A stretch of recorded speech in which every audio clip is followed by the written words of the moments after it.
Harry Potter is one of our best memories in our childhood అని నా feeling అన్నట్టు. ఎందుకంటే నాకు ముఖ్యంగా చాలా చాలా చాలా ఇష్టం అనమాట ఆ పర్టికులర్ సిరీస్. ఎంత పెద్ద ఇష్టం అంటే I created my own wand. అంటే లైక్ ఒక పిచ్చి పైత్యంలో ఒక సర్టన్ టైంలో అట్లా అయిపోయింది అన్నట్టు వాండ్ క్రియేట్ చేసుకున్నా. ముఖ్యంగా ఇది మన ఫెంటాస్టిక్ బీట్స్ లో హీరో ఉంటాడు కదా, న్యూట్స్ కమాండర్ మీద ఒక బుక్ ఉంటుంది దీంట్లో, దాన్ని బేస్ చేసుకొని ఒక వాండ్ క్రియేట్ చేసుకున్నా. నాకు ఇష్టం. అండ్ బుక్స్ చాలా చదివేశాను ఇప్పటివరకు. 7 books ఉన్నాయి టోటల్గా. డెత్లీ హాలోస్తో కంప్లీట్ అయిపోయినాయి. వాటిని దగ్గర ఇప్పుడు 5th రీడింగ్ 6th రీడింగ్ చేస్తున్నా. నాకు చాలా చాలా ఇష్టం అది.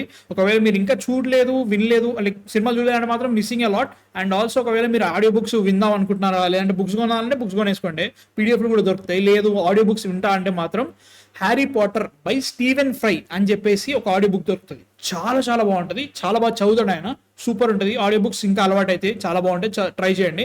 స్టీవెన్ ఫ్రై మస్తు ఉంటుంది. సో అసలు హ్యారీ పాటర్ గురించి ఎందుకు అయితే మాట్లాడుతున్నాం అంటే మాత్రం they are trying to remake Harry Potter series అన్నట్టు. అంటే మనకి ఆల్రెడీ మూవీస్ ఏవైతే ఉన్నాయో అవి కాకుండా they are trying to remake the same story in a series form. సిరీస్లో చేస్తున్నారు అన్నారు. అండ్ ఆల్సో మూవీస్లో చాలా చేంజెస్ చేసేసారు అనమాట. మనకి ఏదైతే సోర్స్ మెటీరియల్స్ ఉన్నాయో దాంట్లో చాలా వరకు చేంజెస్ ఉన్నాయి. అక్కడింత అనుకుంటా. ముఖ్యంగా హాఫ్ బ్లడ్ ప్రిన్స్ ఆగం బట్టి చేశారు. Order of the Phoenix book చాలా పెద్దగా ఉంటుంది, చాలా ఇంట్రెస్టింగ్ ఉంటుంది, మై ఫేవరెట్ బుక్. దాన్ని సగమే చేసినట్టు అని ఫీలింగ్ వస్తుంది. అట్లా చాలా చేంజెస్ అయితే చేశారనమాట. మెరాడర్స్ ఒకవేళ చూసినా ఎవరైనా తెలుసా అన్నట్టు. సో వాటన్నిటిని వీలైనంత వరకు ఆథెంటిక్గా, ఇంకా ఏవైతే మిస్ అయినాయో బుక్స్లో, ఇవేవైతే మూవీస్లో మిస్ అయినాయో వీటన్నిటిని వీళ్ళు బుక్స్ నుంచి ఒక టీవీ షోలా చేద్దాం అనుకున్నారనమాట. 7 seasons, సీజన్కి ఒక్కొక్క బుక్ని ఒకటి అడాప్ట్ చేద్దాం అని చెప్పేసి ప్లాన్ చేస్తున్నారు. సో వాళ్ళు చెప్పేది ఏంటంటే మేము బుక్లో ఏవైతే ఉంటాయో వాటిని వీలైనంత వరకు 99% వరకు మేము సిరీస్లకి అనువదిద్దామని ట్రై చేస్తున్నాం అని చెప్పేసి అంటున్నారు అన్నట్టు. సార్ అక్కడ వరకు ఓకే, బాగానే ఉంది. మెయిన్ క్యారెక్టర్స్ ఎవరైతే ఉన్నాయో హ్యారీ పాటర్ కానీ, హెర్మానీ గ్రేంజర్ కానీ, మన రాన్ వీజ్లీ ముగ్గురిని వాళ్ళు పిల్లల్ని ఆడిషన్ తీసుకొని చేస్తారంట. సో ఎవరైతే పిల్లలు ఉంటారో వాళ్ళు 7 seasons నడపాలి. సో వాళ్ళ ఏజ్ అవన్నీ చూసుకొని వాళ్ళు ఆడిషన్స్ తీసుకొని వాళ్ళలో బెస్ట్ యాక్టర్స్ తీసుకొని చేసుకుంటారు. అక్కడ వరకు ఓకే. మిగతా వాళ్ళందరూ కూడా ఇంగ్లీష్ యాక్టర్సే ఉంటారు. సో స్నేప్ కానీ వీళ్ళందరూ కానీ ఉన్నారు కదా, ఓకే. మెకానికల్ వాళ్ళు తీసుకున్నారు. హ్యారీ పాటర్ ఫ్యాన్స్ అయితే వాళ్ళకి తెలుస్తుంది. సో చెప్పేస్తున్నా.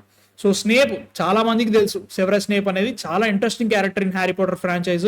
చాలా చాలా ఫెంటాస్టిక్ పర్ఫార్మెన్స్ ఫ్రమ్ యాలన్ రిక్మన్. చాలా గొప్ప యాక్టర్ అయినా, చనిపోయిన ఆయన. సో ఆయన ప్లేస్లో ఇప్పుడు ఒక వైట్ మ్యాన్ని తీసుకోకుండా they are trying to recast black man. అంటే లైక్ ఒక ఆఫ్రికన్ బ్లాక్ మ్యాన్ని తీసుకొని జెండర్ రేస్ స్వాప్ చేద్దామని చెప్పేసి ప్లాన్ చేస్తున్నారు అన్నట్టు. సో అది చాలా చాలా చాలా పెద్ద ప్రాబ్లం. ఎందుకంటే ఇది కొత్త ఏమీ కాదు. ప్రతి దాంట్లో మీరు నెట్ఫ్లిక్స్ షోస్ చూసుకున్నా కానీ, హాలీవుడ్లో కానీ వీళ్ళకి తిన్నదరగా నేసం ఏంటంటే ఏవైతే వైట్ క్యారెక్టర్స్ ఉంటాయో వాటిని మేము జస్ట్ క్యారెక్టర్గా మారుస్తున్నాం, యాక్టర్ బాగా పర్ఫామ్ చేసి అయిపోతాయి అని చెప్పేసి కథలు పడుతున్నారు. సో వాటిలలో వీళ్ళు రేస్ వాపులు చేసేసి టోటల్గా మట్టిచ్చేస్తున్నారు అన్నట్టు. ఇది కొత్త ఏం జరగట్లేదు, ప్రతిసారి జరుగుతుంది. బట్ స్నేప్ దగ్గర ప్రాబ్లం ఏంటంటే Snape is a white guy. First of all చాలా వరకు బుక్స్ చూసుకుంటూ చదివినా కానీ, ఇక్కడ చూసినా కానీ హీఈస్ అ ప్లేన్ పేల్ ఫేస్ అవన్నీ చెప్పేసి ఉన్నాయన్నమాట. నేను ఇన్ని రోజులుగా చదువుతున్నాయి కాబట్టి నా మైండ్లో స్నేప్ అనేటోడు ఒక రకంగా ఉంటాడు. ఇంతవరకు జుట్టు ఉంటుంది, మనకి మూవీస్లో చూసినట్టుగానే అక్యురేట్ ఇంప్రెషన్ అనుకోవచ్చు, ఒక రకంగా అట్లే ఉంటుంది. సో అట్లాంటి క్యారెక్టర్ని చూపించిన తర్వాత అండ్ ఆల్సో ఆ క్యారెక్టర్ అలా ఉండడానికి కూడా రీజన్ ఉంటుంది. నువ్వు సడన్గా రేస్ స్వాప్ చేసినావు అనుకో, బ్లాక్గా మార్చినావు అనుకో, హ్యారీ పాటర్ వాళ్ళ ఫాదర్ జేమ్స్ పాటర్ మనకి మూవీస్లో అంత బాగా చూపెట్టలేదు కానీ చిన్న spoiler, he is a very very big bully on what you call it స్నేప్ని ఎప్పుడు వాడు ఏడిపిస్తూ ఉంటాడు, ఎప్పుడు లొల్లి పెట్టిస్తూ ఉంటాడు. మనకి మాల్ఫాయ్ హ్యారీ పాటర్ ఎట్లనో స్నేప్ జేమ్స్ పాటర్ అట్లా ఉంటుంది అన్నట్టు. సో ఒకవేళ కనుక నువ్వు రేస్ స్వాప్ చేసినావు అనుకో, ఇప్పుడు జేమ్స్ పాటర్ ఒక బుల్లీ నుంచి ఒక రేసిస్ట్ అయిపోతాడు. చాలా చాలా పెద్ద ప్రాబ్లం అది. దాన్ని ఎట్లా వాడతాడు. And also already black people లేరా హ్యారీ పాటర్ సిరీస్లో అంటే ఉన్నారు. డీన్ థామస్ అని చెప్పేసి, ఇంకా ఇంకో ఆయన ఉంటాడు, ఆయన కరెక్ట్గా ఆయన పేరు గుర్తుకు రావట్లేదు. ఇవన్నీ ఉన్నాయి కరెక్టే. వీటన్నిటిని వీళ్ళు దీంట్లో వీళ్ళు పెద్ద క్యారెక్టర్స్ కావు, ఇంపార్టెంట్ క్యారెక్టర్స్ కావని చెప్పేసి కొత్త వాళ్ళని యాడ్ చేస్తున్నారు.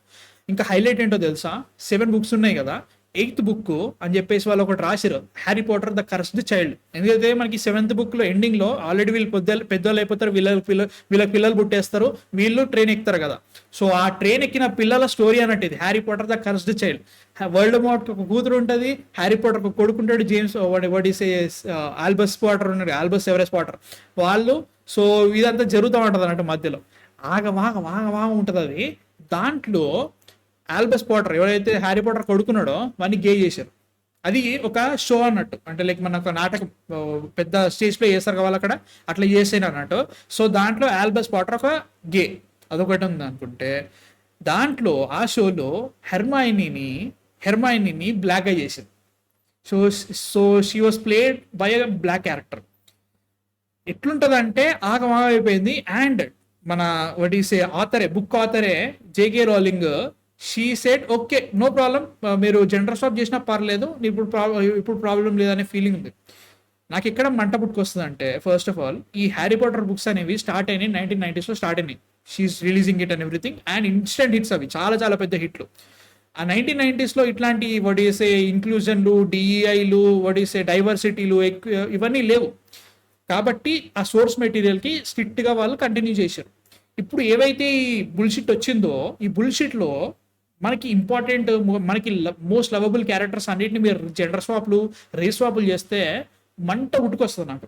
అదే జరుగుతుంది స్నేప్ దగ్గర కూడా, అదే జరుగుతుంది నాకు భయం అవుతుంది. ఎందుకంటే స్నేప్ అనే క్యారెక్టరు 7th బుక్లో అయితే మాత్రం మైండ్ పోయే ట్విస్టులు పడతా ఉంటాయి. నువ్వు ఇట్లాంటి ఆయన ఎంత గొప్ప యాక్టర్ అయినా కానీ, బ్లాక్ అయినా నాకు ఇబ్బంది ఏం లేదు, ఎట్లయినా కానీ నా మైండ్లో ఒక రకంగా ఉంది. అంటే ఇప్పుడు నువ్వేంటి బ్రో ఇట్లా చేస్తున్నాను కాదు. ఇప్పుడు ఒకవేళ if you want to do ఆ బ్లాక్ క్యారెక్టర్కి ఒక మంచి ప్లేస్ ఇవ్వాలనుకున్నావు అనుకో, హ్యారీ పాటర్కి క్రియేట్ అ బ్లాక్ క్యారెక్టర్. ఆ క్యారెక్టర్ బ్లాక్ క్యారెక్టర్ అనుకుని క్రియేట్ చేసి ఆయనకు మంచి క్యారెక్టర్ రాసి దాంతో చేపియండి. ఉన్న క్యారెక్టర్స్ని బ్లాక్గా మారిస్తే నాకు మతి దొబ్బుతుంది, అక్కడ అవుతుంది అనమాట. ఇక్కడ సిచ్యువేషన్స్ అన్నీ అవుతున్నాయి. ఇప్పుడు అందరినీ ఇంక్లూడ్ చేయాలి, గేస్ని ఇంక్లూడ్ చేయాలి, ఎల్జీబీటీక్యూ కమ్యూనిటీని ఇంక్లూడ్ చేయాలని చెప్పేసి ఉన్న క్యారెక్టర్స్ని గేగా మారిస్తే it will be another Marvel studios, it will be another Star War studios, it will be another work Hollywood product. అది అవుతుంది. సో అట్లాంటి కథలు పడకుండా దీన్ని వీళ్ళు ఎట్లుందో అట్లే పెట్టుకొని ఇట్లాంటి ఇవన్నీ చెప్పేసి మీరు మళ్ళీ మేము 99% ఆథెంటిక్ బుక్లు ఏవైతే ఉన్నాయో అవే పెడతా అంటే ఎవరు నమ్ముతారు, ఏం చెప్తారు? ఇది ఒకటి ఇంత పెద్ద విషయమే నువ్వు చేంజ్ చేస్తే ఫ్యూచర్లో నువ్వు Sirius Black, James Potter actually best friends కాదు, వాళ్ళు గేసు, ఆర్ఆర్ఆర్ లెక్క మనకు బయట కనబడుతుంది, కాకపోతే వాళ్ళు నిజంగానే గేసు, వాళ్ళ రిలేషన్షిప్లో ఉండే అని కథలు పడితే ఎవరు నమ్ముతాడు? అట్లాంటి డౌట్ వస్తాయి నాకు. ఇట్లాంటి పిచ్చి కథలు పడకుండా నేను ఏదో జస్ట్ ఇప్పుడు మనల్ని వినరు కదా లైట్లీగా అనుకోకండి. దీని మీద దగ్గర 3-4 months నుంచి రచ్చ జరుగుతుంది అనమాట హాలీవుడ్ కమ్యూనిటీలో. సో చాలా రోజులు మాట్లాడదాం అనుకున్నా, టైం వచ్చేసింది, మాట్లాడదాం అనిపిస్తుంది, మాట్లాడేసిన అన్నమాట. అది సిచ్యువేషన్. ప్రస్తుతానికి అయితే మాత్రం అది ఉంది. Like very good idea that books నుంచి ఎగ్జాక్ట్గా తీద్దాం అనేది నాకైతే ఇబ్బంది ఏం లేదు. డూ ఇట్, నిజంగా బాగుంటాయి. నెక్స్ట్ వచ్చే జనరేషన్కి హ్యారీ పాటర్ అని ఒక కొత్త ఫ్రాంచైజ్ చేస్తున్నారు. మీ దగ్గర ఐడియా లేవులే, ఇట్లా పెట్టి మీరు ఆల్రెడీ విజార్డింగ్ ఫ్రాంచైజ్ నాగం పట్టించేసారు ఫెంటాస్టిక్ బీస్ తోటి. ఇప్పుడు ఏం చేసినా కానీ హ్యారీ పాటర్ తోటి చేయాలి. సో అదొకటి అనుకున్నా కానీ, బట్ కొత్త జనరేషన్స్కి ఒక మళ్ళీ హ్యారీ పాటర్ రీఇంట్రడ్యూస్ చేసినట్టు ఉంటుంది గ్యారంటీగా. మరి అట్లా అని చెప్పేసి ఇట్లాంటి పిచ్చి పనులు చేయకుండా బాగా చూపిస్తే అంతకంటే ఇంకేమవుతుంది నాకు. అది situation. So Hogwarts legacy game ఉంది బ్రో, నేను కొందాం అనుకుంటున్నా, నాకు కుదరట్లేదు, టైం దొరకట్లేదు, కొనాలి. I'm really happy. మస్తు ఆడుతుంది అది. అండ్ దాని గురించి వేరే జరుగుతుంది కానీ, బట్ నాకు ఎందుకో మాట్లాడాలనిపించింది. నేను ఇప్పుడు ప్రస్తుతానికి మళ్ళీ మన గాబ్లెట్ ఆఫ్ ఫైర్లో దగ్గర ఉన్నా అనమాట ఆడియో బుక్లో. This is my 11th read అనుకుంటా, 11 సార్లు ఆల్రెడీ చదివేసా. సో ఇది 11th రీడ్. ఒకవేళ మీరు ఇంకా హ్యారీ పాటర్ ఫ్యాన్స్ అయితే ఉంటే మీ లైఫ్లో ఇప్పటివరకు ఎన్నిసార్లు చూసారు హ్యారీ పాటర్, నిజంగా ఎంత పెద్ద ఫ్యాన్స్ అయితే చెప్పండి కింద కామెంట్స్లో. అండ్ మీ థాట్స్ ఏంటి అసలు? ఈ కొత్త రేస్ స్వాప్స్, జెండర్ స్వాప్స్, ఈ వోక్ కల్చర్ అంతా మన మోస్ట్ లవింగ్ ఐపీలో యాడ్ అయితే మీ థాట్స్ అయినా కింద కామెంట్స్లో చెప్పండి.